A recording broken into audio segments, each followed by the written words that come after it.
What if one nursing home bill forced your family to choose between mom's care, the savings account, and the house she wanted to leave behind? The family question is simple. What should be checked before that decision becomes hard to explain? The danger starts when they believe Medicare automatically pays for long-term nursing home care. That belief can feel comforting while the real exposure is still hidden. Medicare's own guidance makes the timing clear. Original Medicare generally does not cover long-term nursing home care when custodial care is the only care needed. So the issue is not whether the family cares. The issue is whether the decision can be explained later with timing, proof, and the right source behind it. Stay with the example, because the first move can feel protective and still create pressure when care, money, or benefits are already moving. The first clue is usually ordinary: a form, a call, a bill, a signature, or a family meeting that feels routine. But routine is exactly why families miss it. Name the possible loss early, while the family can still slow the room down. A nursing home bill, care plan, coverage notice, savings statement, or family folder is easier to understand than an abstract warning. The family moment comes first because the rule only matters when someone can picture the consequence.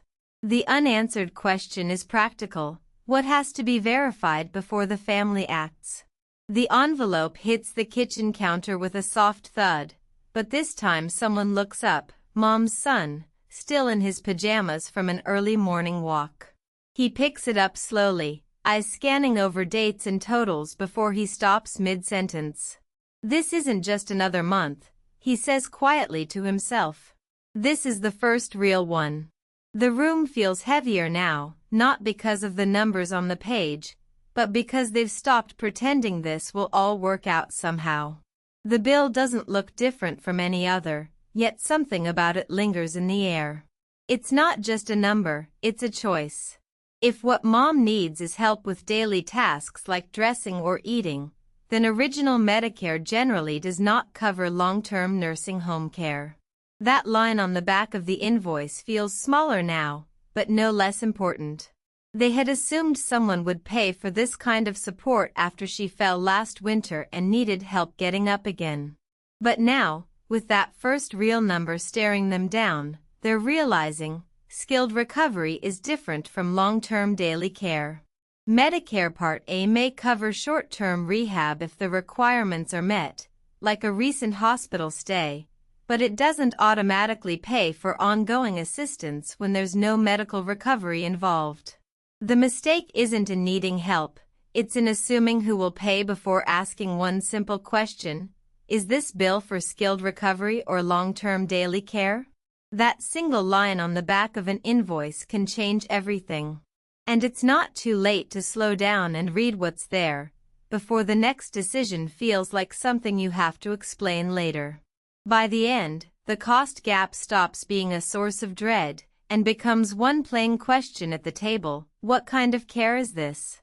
Most families do not start with a plan to create a problem. They start when a care bill arrives and the household realizes long-term care may not be covered the way they expected. Someone hears a story from a neighbor, remembers a rule from another state, or finds an article that sounds close enough. Then the household treats a nursing home or long-term care bill the household assumed Medicare would handle like a household task, when it may actually involve a colder rule. Medicare and Medicaid do not work the same way, and long-term custodial care is different from short-term skilled care.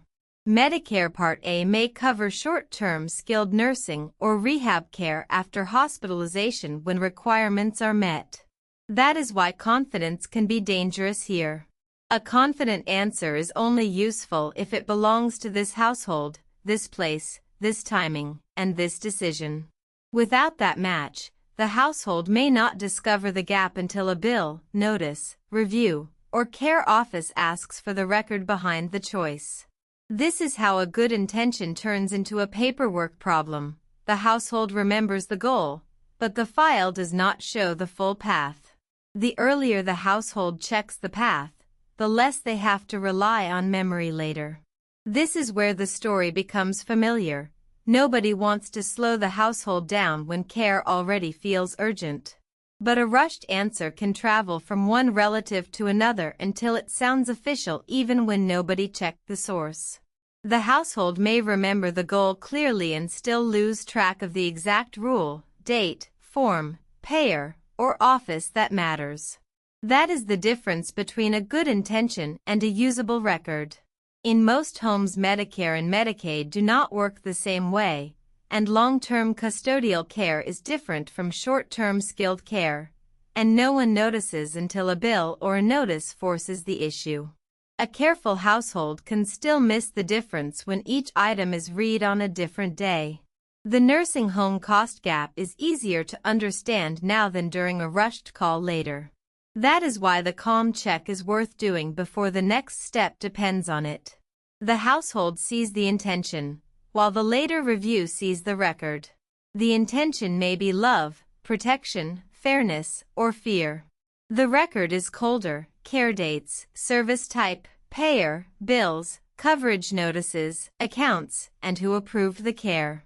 Many nursing home costs may start out of pocket, and Medicaid may help only if requirements are met. That gap is where families lose time. Paperwork can look finished and still leave the most important question unanswered. If the file cannot show why the decision made sense under the current rule, the household may be forced to rebuild the story during the worst possible week. The danger is letting fear choose the sequence while the household is too tired to separate the pieces. A household story can explain why someone acted. A record has to show what actually happened. That difference is small while everyone is healthy and huge when a review, bill, or deadline is already active. This mechanism is invisible because every person in the household is looking at a different piece of the problem. One person sees the parent. Another sees the next care bill, savings withdrawal, coverage notice, or month of care. Another sees the unanswered paperwork. The official record may see care dates, service type, payer, bills, coverage notices, accounts, and who approved the care. Those are not the same view, and the gap between them is where delays begin. Treat the care bill as one piece of a comparison, not the entire answer. That comparison shows whether the household is seeing the current version or an older version that still looks official. The envelope hits the table with a soft thud, and for a moment no one moves. It's from the nursing home, the same one that sent a letter last month saying they'd help mom stay in her own home as long as possible. The daughter opens it slowly, scanning each line until she stops on the total amount due. Her eyes narrow at the words, custodial care. She reads again, then looks up at her brother across the table. This is what happens when a household assumes Medicare will cover everything, especially something like this. It feels reasonable because mom needed help after surgery and was in rehab for weeks. The nursing home even said they'd handle it all under Medicare. But now the bill shows long-term daily care, not short-term skilled recovery.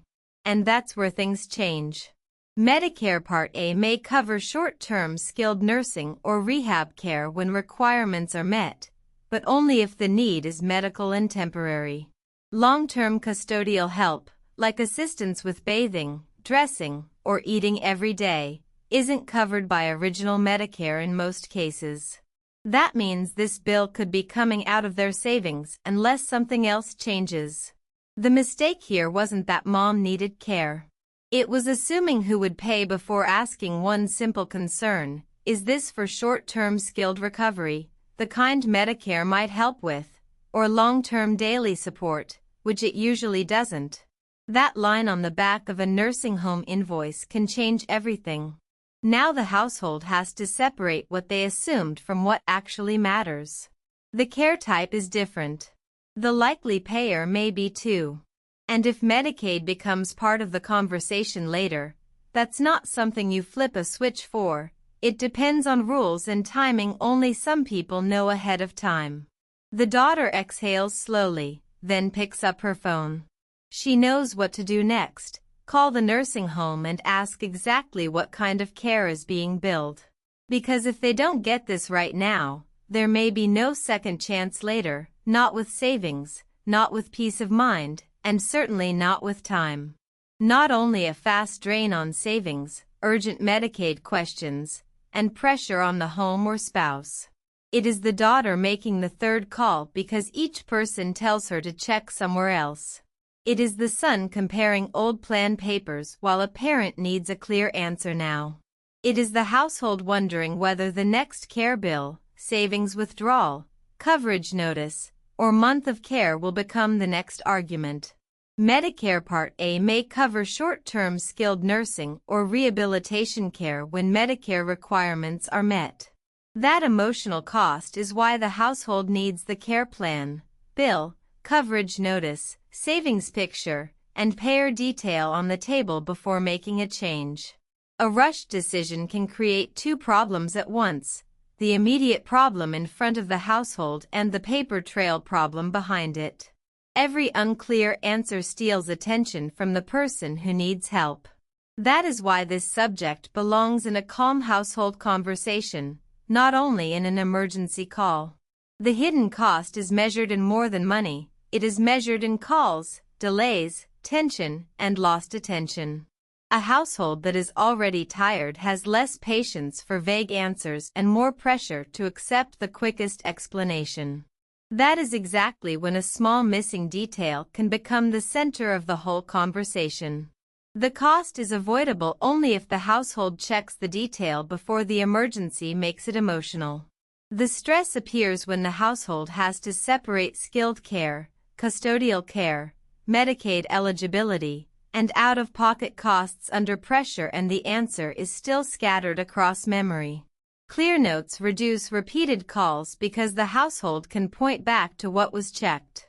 The envelope lands on the kitchen counter with a soft thud, but this time no one looks up immediately. The room feels heavier than usual, like something has shifted in the air without anyone moving. On the table sits an old photo of Mom and Dad laughing by the lake, still framed neatly beside the daily planner that hasn't been touched since last week.